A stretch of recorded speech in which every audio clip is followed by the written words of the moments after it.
the right to be worshipped but Allah, that I dedicate my life only to Allah. These are the successful. Now let's listen to more of their descriptions. قَدْ أَفْلَحَ الْمُؤْمِنُونَ الَّذِينَ هُمْ فِي صَلَاتِهِمْ خَاشِعُونَ. They are the ones who have khushoo in their prayer. Now what is khushoo? Many times we hear khushoo, they translate it as submissiveness. Well, this word is not enough, I tell you. If we want to understand khushoo, I tell you one thing. Do you have children? Anybody here has children? No. Do you see when the children play, are immersed, playing with something, and you start calling them, like, what's the name of your daughter or your son? My daughter's name is Zainab. Zainab. When you call her Zainab, Zainab, and she's like in a different world? Yeah, completely. Okay? We have been given that.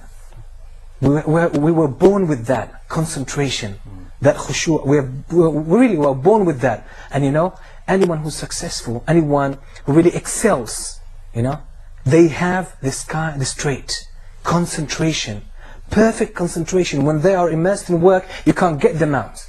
You call them, you shout at them, you yell at them, they don't hear, they don't listen, because they are there immersed. All their faculties are focused. Allah has given that to the children, but what do? We destroy it. When you call your son or your daughter, like for example you say, Zainab, Zainab, why didn't you listen to me? Then we start really reprimanding them and punishing them for that. But actually this is a positive trait. This is one of the main elements of success. Now I tell you what, if you manage to do this, have this kind of concentration with your prayer, that's khushuu. You're going to have it. And then you will see how your life will take a turn to the straight path. But unfortunately we don't do that. Now I just want you to be honest. It's not about really showing off if you have good khushuu or you don't have good khushuu. But we are like a sample of Muslims, just average Muslims, all of us. Okay? I just want to say, I want to say, and I'll start with myself. Honestly, out of 5 daily prayers, honestly, maybe I get to focus in 2, have khushuu in 2. That's the best I can do.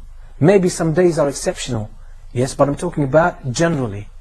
So tell me about, do you think, Zakaria, really, that personally, it's not about showing off or about exposing yourself, but we're just trying to get to see if there's a problem or not. I think some days maybe because it can become very routine, so it's constantly you're having to remind yourself, and some days you forget to remind yourself, so you need the reminder to remind. And so maybe some days, because it's a routine, maybe just 1, maybe 0, and some days maybe more, 2, 3. It fluctuates. So, it's up and down all the time. So it's not some kind of steady accomplishment that you do with khushuu of the prayer, which is the same as me. Okay, I'm going to pick up randomly. What do you think, Ismail? It depends how the day starts and how it finishes. Yes. If you have something on your mind that is bothering you and you need help, or you're in fitna or trouble, your prayer will be stronger. Yeah.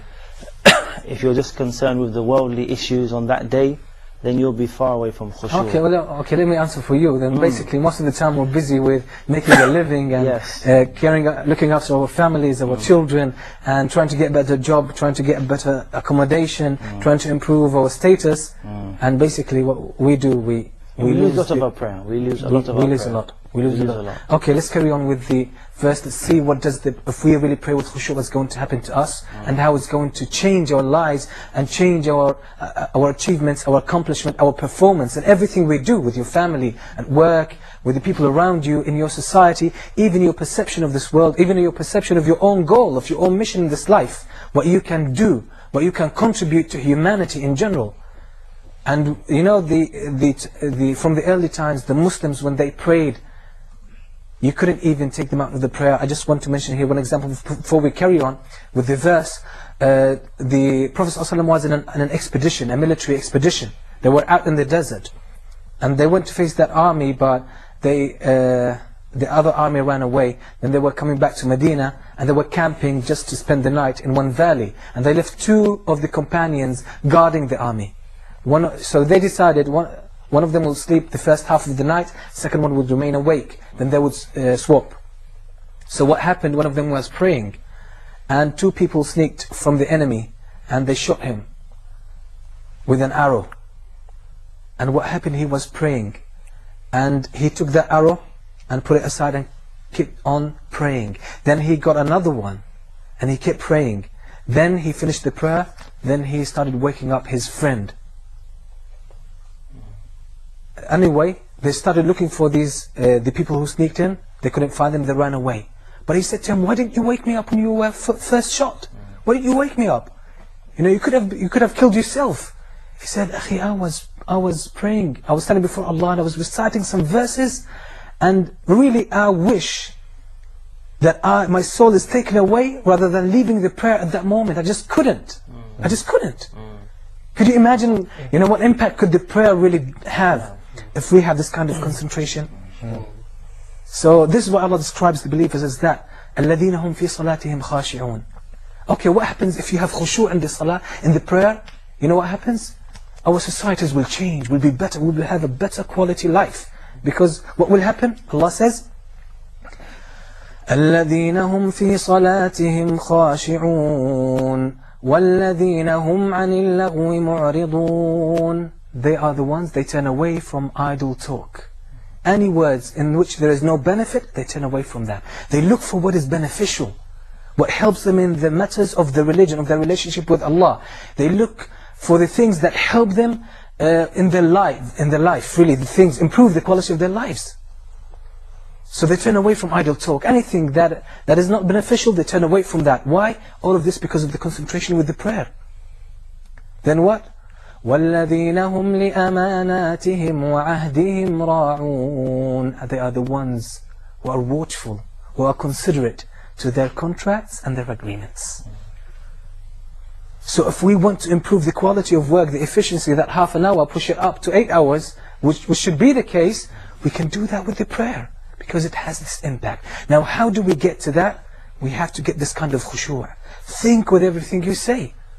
Then Allah describes the believers as, then he says, sorry, I skipped some verses. Then he said, وَالَّذِينَ هُمْ لِلزَّكَاةِ فَاعِلُونَ. They are the ones who give zakah. Why? Because their hearts lean to the others, to the poor, to the deprived. They believe that they have right upon them. We have to give them. Could you see how it improves your heart, improves your performance, your perception of life? It really changes you. That's the prayer. So through the prayer, really we can make a revolution, not a military revolution, revolution in ourselves, character revolution. We can make a revolution in the society, make it a better society, productive society, a successful society, which is all needed to really bring the religion of Islam high and be better examples.